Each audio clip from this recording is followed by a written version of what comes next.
Hey everyone, it's Janice here. Let's jump into 3 main diet sabotagers. They hurt our pursuit to health. Let's go ahead and dive in.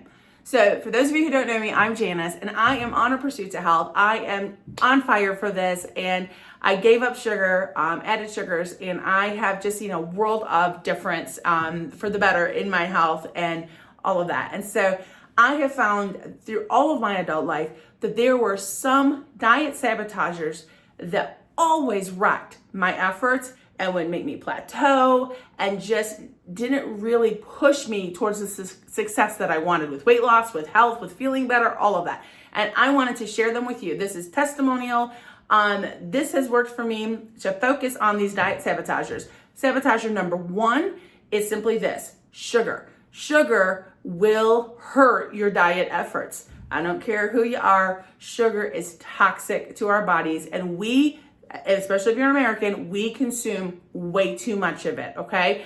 I mean, I think that for women, we're only supposed to have 6 to 8 teaspoons of sugar a day.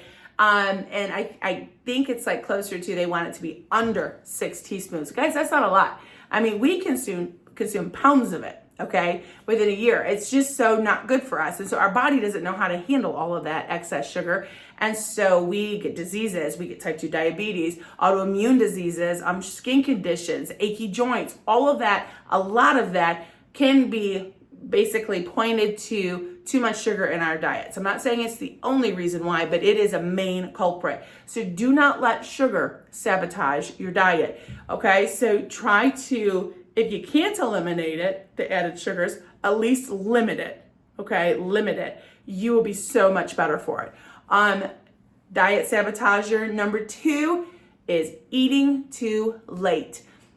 Gotta have that kitchen shut down. Try to eat dinner. For me, I try to eat dinner before 6 o'clock, definitely no later than 6:30, and then I am done for the evening. I will drink my water. I'll chew some sugar-free mint gum. Y'all know me by now that know I like my sugar-free mint gum. And it keeps my brain occupied and the kitchen is closed. I will not consume any more calories. I give my body a break. And so even if you love breakfast and you don't do the intermittent fasting thing, just stop eating after dinner and try not to eat dinner too late. So if you eat dinner around 9 or 10 o'clock at night, here's what happens. You have all that food inside of you and then you go to sleep. Your food has not had time to process and all that. It has nowhere to go. Okay, so it's just like, your body's like, they ate all this food and now they're sleeping, and it is basically, it just sits in our body and it's harder to process and all of that. So try to eat at a decent time for your dinner and then shut it down and give yourself a couple hours before bedtime that you are not consuming any calories. And here's a little tip: drink water.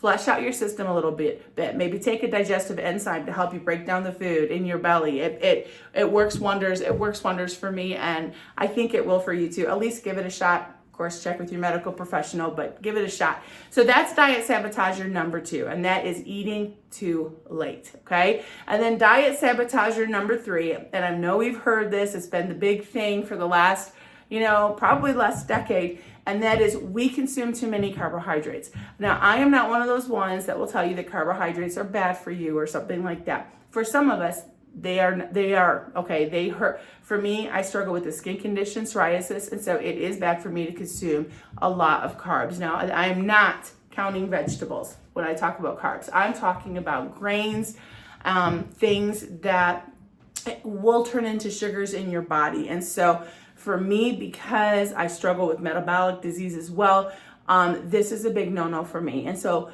when I eat carbs, it will sabotage my efforts if I consume too much of them.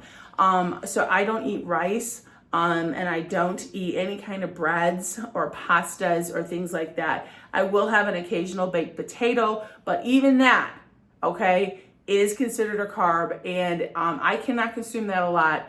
My blood sugar will spike. And so I do have to be very careful. And so a diet sabotager number 3, you could be in carb overload. So if you're struggling with really getting your weight off, I'm telling you right now, look at these 3 sabotagers: sugars, eating too late before bed, and too many carbohydrates, and see what you can adjust Maybe you don't have to have all the answers overnight, but I promise if you start making healthful decisions now, maybe just focus on one thing. So for me, it was added sugars, Now I've incorporated a lot of the limiting of my carbohydrates in my diet, right? Maybe for you, it's like, okay, I'm just gonna practice not eating after dinner. I'm just gonna, for a couple hours before bed, drink my water and go to bed having, my food being processed a little bit in my body.